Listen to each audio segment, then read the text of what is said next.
Salutations! Welcome to Loving the Language of Literacy. My name is Sophia Lee, and today I'm doing my Day 2 BookTube-a-Thon update.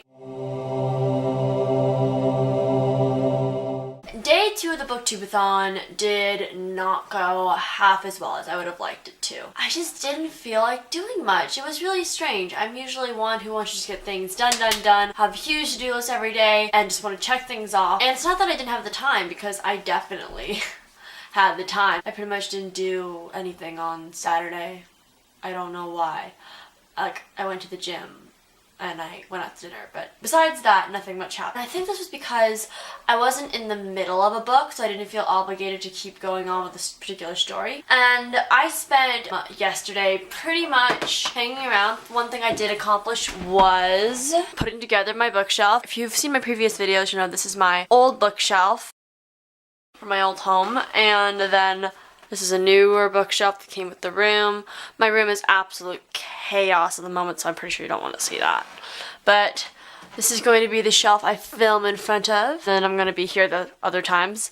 Yesterday was not a total loss because I did read some. My family and I were watching It's a Wonderful Life, which is an old black and white movie about a guy who does all these nice things, but he never does anything for himself, and then he's like, I wonder what it would be like if I wasn't here, and then he has to go through a few scenes where he hasn't been in this world and what he has actually done to affect it. I was bored to tears. I know people might go up in arms and be like, oh my god, that's the best Christmas movie ever, but I just wasn't feeling it, so what did I do? I took to the iPad, and like a responsible BookTube-a-Thon participant, I did not waste my time on Tumblr. I read from 12% of Say What You Will by Cameron McGovern, which I started in the middle of last week when the Epic Reads holiday deal came on, and 276. I kept reading right through midnight, so I just kept reading after that. And of course that has to do with Day 3 of the BookTube-a-Thon, so I won't mention that. Can we just talk about how gorgeous of a cover this is? In real life, it's so cool. It's got handwritten font with the different designs and colors, and it seems like a very pastel kind of book, and it seems really good. I think I was expecting some light, cutesy little contemporary rom-com about a boy with OCD and a girl with cerebral palsy falling in love. However, I did not get that. It was quite an emotionally draining story. This girl named Amy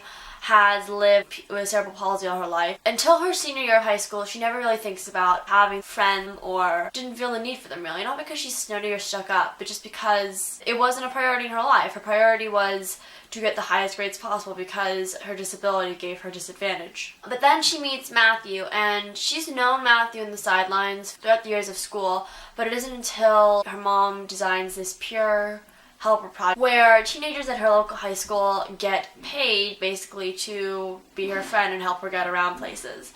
And one of those peer helpers is Matthew, and she has wondered about Matthew for quite a long time and wants to know more about him, which is why she designed the peer helper program in the first place. I could say this is a love story. I could also say it isn't. I went in expecting something totally different than what I got from it, and that might have been the reason why I didn't like it as much. It was just very hard for me to read. The timeline was a bit off. We would jump from month to month and time passing, and I wasn't exactly sure why or how we got through those times. I just didn't feel enough for Amy or Matthew or their relationship or their situation because they both have serious diseases, both internally and externally. You would expect someone to feel so much compassion, and there was this entirely new perspective of people with disabilities, but I just didn't feel it at all. I think it's also because it was in third person, and with third person you never can connect with the characters quite as much. It gives you a much wider and larger view of the whole story, but at the same time it would have been really cool if we had had dual perspective. The most aggravating thing for me is actually the tagline of the book. They told each other everything except what mattered most. I thought,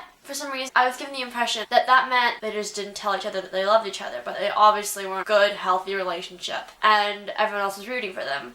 But in reality, that was nothing like what the actual story was about, and it got frustrating to a point for me as the reader, just being like, oh my god, hurry up and say you love each other. This is just a quick little update, and I will be back literally 2 seconds from now to film Day 3, and when I finish reading, I will film my wrap up. Thank you so much for watching. I hope you had a great time. Keep calm and read on, and don't forget to tell me how you're doing with BookTube-a-Thon.